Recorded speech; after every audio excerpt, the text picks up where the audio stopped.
Another great day of watching anime. こんにちは。 Oh, hey, Nadeshko. What's up? ここの学校はアウトドア系の部活が2つあって。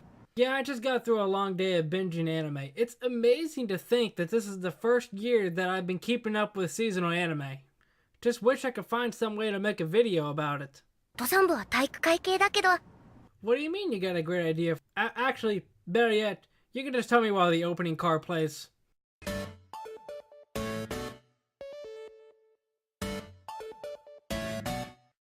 Hello everybody! Infernape Shinjo here. I hope you enjoyed that little intro card that brought you into this. I wanted to find some way to incorporate Nadeshko into it, and in a way make her kind of like a co-host to my channel in a weird way. But enough of that. I am here today to count down my top 10 anime of 2018. Like I said at the start, this is the first year that I've been keeping up with seasonal anime, so I figured it would be a good time for me to list off my top 10 anime of this year. Now, of course, before I get into this, keep in mind that I am only one person.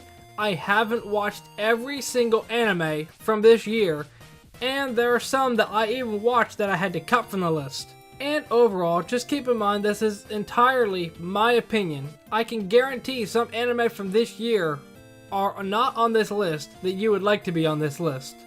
This is actually my second time recording this because I haven't really watched much from this season of anime, so I watched a couple of them, and let's just say that the list has changed a bit since the last time. But let's start this countdown. Number 10 is SSSS Gridman. Now, just gonna get this out of the way now. I've never understood the whole hype of an anime by Trigger. Maybe because I haven't watched every single anime that they've made. But I've never understood those phrases that people always throw around like, Studio Trigger saved anime once again. But I will say, I watched Gridman, and I really enjoy it. Even though it's based off of an old property from previous, and for the most part, I'm not really a big fan of mecha anime. This show definitely has a very interesting concept. They have very interesting and very likable characters, especially Akane Shinjo. She is the best character in the show for obvious reasons. But I just like how, even though the concept is basically the same every episode, they find ways to change it and make it a little more interesting with each episode. But the main reason that it is only at number 10 is because it's still new. At the time that I'm recording this, I've only seen through 5 episodes of it. That's all that's out. So the plot could either change to be very great in later episodes or really terrible in future episodes. So I figured to just have a middle ground and at least incorporate it on the list. Number 9 is Boarding School Juliet. And the funny thing about it is the last time that I recorded this top 10, I'm pretty sure that I put another romance anime in this place before. But really, I think Boarding School Juliet just is the best romance anime that's strictly romance anime from this season, or in general. After I finally decided to watch through a couple more seasonal anime from this season, I made a long post on Twitter and Discord and maybe even Facebook, I think, where I said that I dropped this because I couldn't stand how idiotic and stupid the main character was. Because the first episode is him basically confessing to Juliet, and she agrees and says, just make sure nobody sees us in public. And then at the very end of the episode, he just acts like he missed that, went in one ear and right out the other.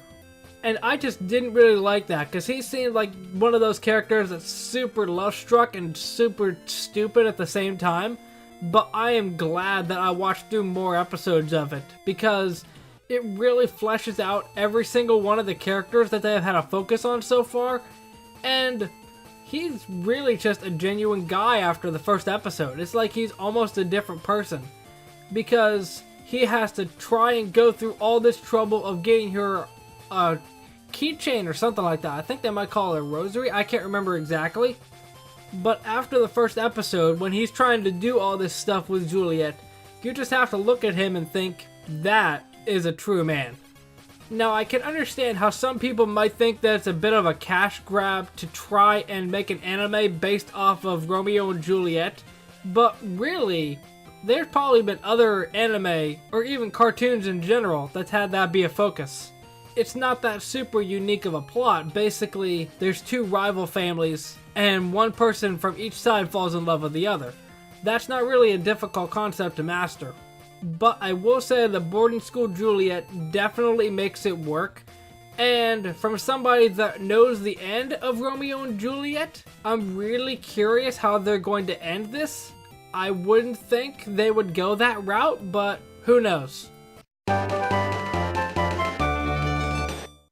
Number 7 is Muhyo and Roji's Bureau of Supernatural Investigation. Now, out of the two supernatural sort of anime that I watched from this season, the other one being How to Keep a Mummy, I think this one definitely grabs you just a little bit more.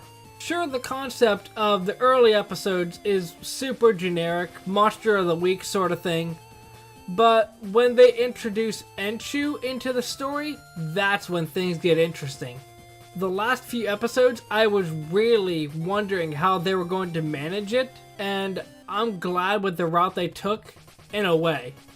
I will admit right now, I did not expect them to take care of the big bad baddie right before the end of the show, because it seemed almost impossible that they would be able to manage all of that. And I'm not really a fan of the whole open-ended ending, because it's just like they're hoping for a second season, but there's no guarantee that they will. But it might be just sort of one of those things where they're not gonna get a second season, and it's one of those read the manga sort of endings. Regardless, it's a very good show, definitely has some shock factor to it if you don't come into it expecting to be really that surprised. Really likable characters, an interesting plot. I just wish they would have done a little more with it.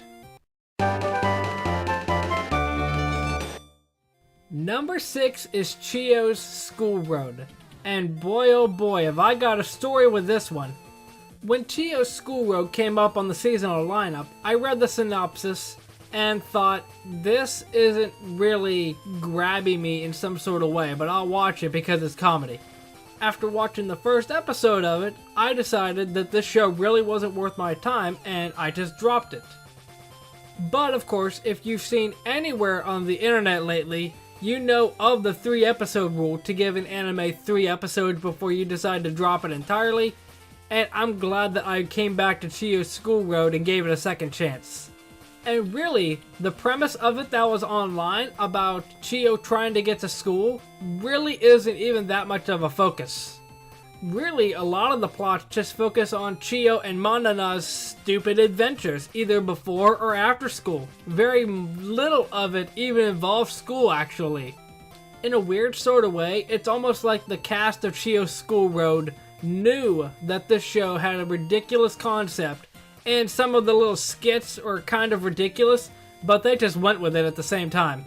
It's almost like they're embracing the stupidity of it, which is not a bad thing at all. But even though Chiyo's School Road was a very interesting ride, it's not my favorite comedy of this year by far.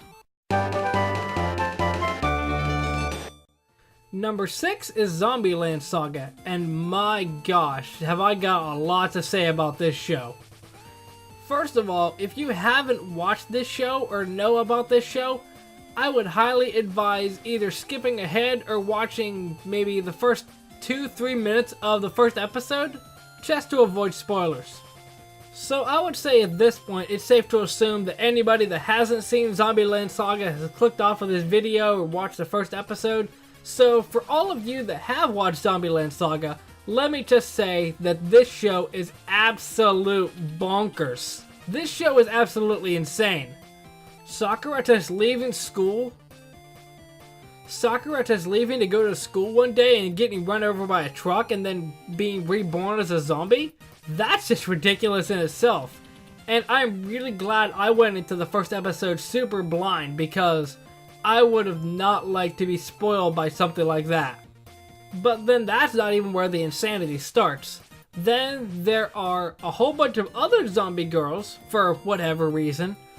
And then we got Mr. Crazy Man over on the other side that decides to make all of them idols to save Saga. Because, you know, zombies can't really fit into everyday society.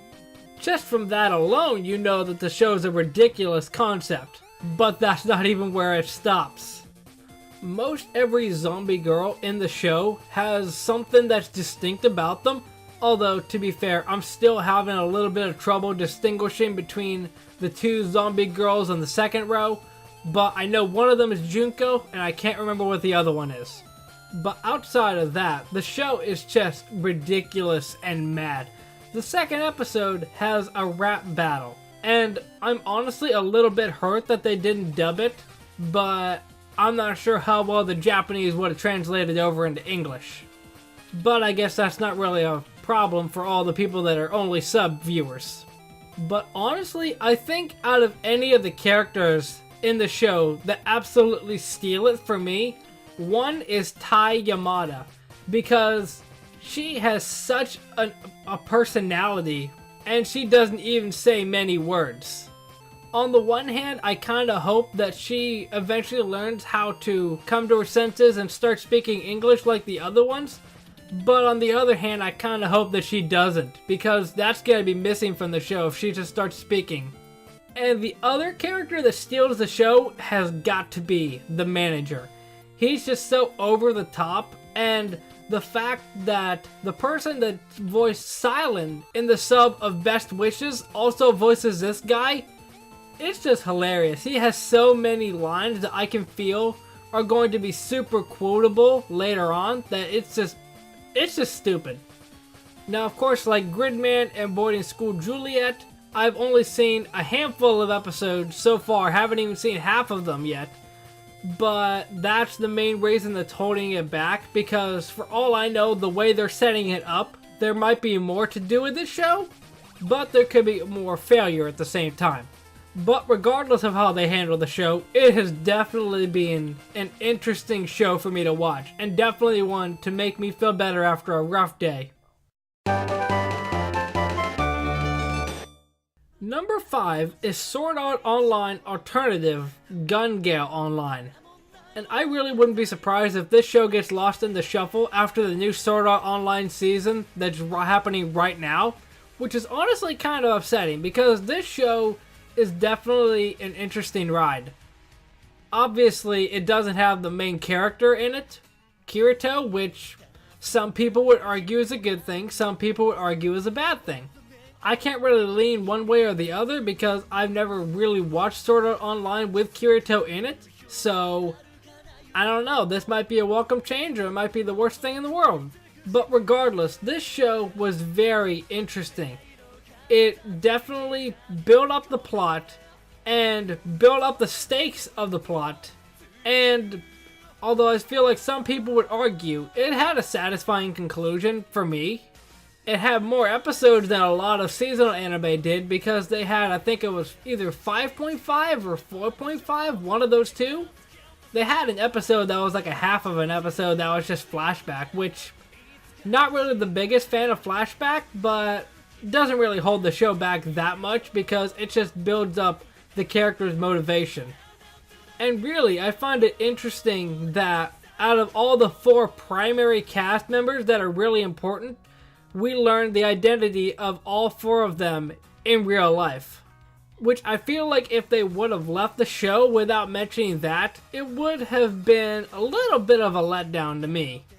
But regardless, I really like GGO. It was definitely an interesting action show, especially for me that doesn't really watch much action shows. And I honestly hope that it gets a second season sometime, or at least something else. Number 4 is That Time I Got Reincarnated as a Slime. And honestly, if I would have to pick an anime from this season that's my favorite, it would probably be this one. Remora is definitely likable, like with a lot of other anime where the main character goes into a different world, Rimuru doesn't really feel too overpowered. At least if Rimuru does, they do explain it. But I just like the idea that the plot is just going day to day. First, Rimuru escapes the cave and helps out some goblins, and then has to go to another town to find somebody to build a house, and who knows what's going to be happening in the next couple of episodes. That's all that I've watched up to so far. At the same time, it's another one of those isekai anime, but at the same time, it's not really super dire. Like, they do mention a higher up being in this world, but it's not really like a whole thing of, Rimuru, you have to defeat this thing because it's your destiny. Which I'm sure they're probably going to go that sort of route, but it's, in a weird way, a chill isekai. It's just something for you to watch after a rough day, and really is wholesome. It really makes you feel good about yourself. I would say even if you're not a big fan of isekai anime, definitely give this one a watch. Number 3 is Hinamatsuri. And the crazy part about it is, even though we're in the top 3, Hinamatsuri still isn't my favorite comedy of this whole entire year. But I will give Hinamatsuri props. The premise of it is very easily set up, and each one of the characters has a unique personality, kind of a crazy personality at the same time, like the one young bartender. That's kind of wild. Hitomi, I think her name is? But then you got characters like Hina, who is super deadpan and always wants food, which I feel like more people can relate to than actually should relate to her. And then you have Nita, who is basically the caretaker, who was basically a ruffian in his time, but now is more calmed down. And then my favorite character is probably going to be Anzu. It's tough between Anzu and Hina, but I think after the last couple of episodes, Anzu is my favorite. Because she basically comes to this world to try and destroy Hina, fails, can't really go back to where she's from, ends up being homeless, living with the homeless, learning the value of money, getting to live with an old couple, which is just adorable, and then she learns the value of hard work, and her personality just takes a direct 180. I just love that. And honestly, from the small clips of Hinamatsuri's dub that I have seen, I definitely think Amanda Lee does a good job of portraying Anzu's dub voice. But really, when you get right down to it, really the main reason that Hinamatsuri is in third is because of Anzu's character development. And don't be surprised, because this isn't the last time that one character brings an anime up for me. Just like I already mentioned, number 2 is Laid Back Camp. And if you know anything about me, honestly, if this is the first video of mine that you've watched, you probably know which character that I'm talking about. Obviously, it's Rin. No, in all seriousness, Nadeshiko has to be my favorite character of the show. I don't know what it is. A lot of anime, I just like the anime girls with pink hair. I can't really explain why. It might be because there aren't really pink-haired people in real life, at least often. And if they are, they dye their hair, but that's a different story. But Nadeshiko is super bubbly, always willing to help, a genuine person, always brings some laughs out of me when she's on camera, regardless of what she does. And really, the one thing that I like is, even though Rin is basically preferring to camp by herself, at the same time, Nadeshiko isn't one of those characters that just pushes her into the situation like a lot of other anime would. Instead, she gives her space and says, "Whoa, wait, you like to camp by yourself? Okay, that's cool, enjoy yourself." In a lot of other anime, Nadeshiko would be one of those characters that just pushes Rin into camping with them and doesn't really consider her feelings. Although at the end of Laid Back Camp, Rin does go camping with them, but it's not because they force her. But yes, Nadeshiko is adorable, she is the human personification of Kirby, and I love her. I hope that doesn't come out weird. Number 1 is Asobi Asobase. And oh boy, let me start by telling you about this show. I did say earlier about Zombieland Saga and how their comedy is just all over the place and doesn't really make sense. Asobase turns that up to 11. The 3 main characters, Hanako, Kasumi, and Olivia, are just a joy to watch.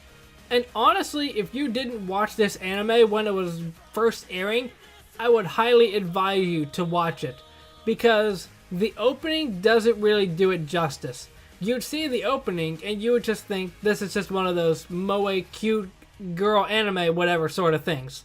And really, it's far from it. This show is absolute madness.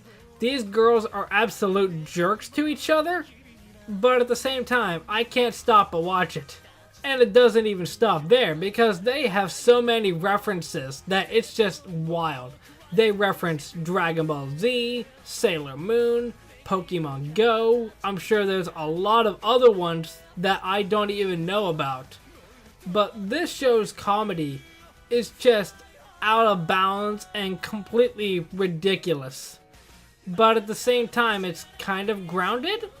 Really, I'm not sure what else I could say. Each one of the characters, even outside of the main cast, is just over the top ridiculous, and I love it. The last scene in the very last episode involving that board game, I was just cracking up, and it honestly makes me feel a little bad that it's done. But at the same time, I think they're getting a couple of specials, so I can't really be too upset. But really, I'm not sure what else I can say. Asobi Asobase is a hilarious anime. If you're a fan of comedy, you would definitely like this one. Unless you're not a big fan of comedy that's all over the place. But regardless, that is going to be the end of my top 10 anime of 2018.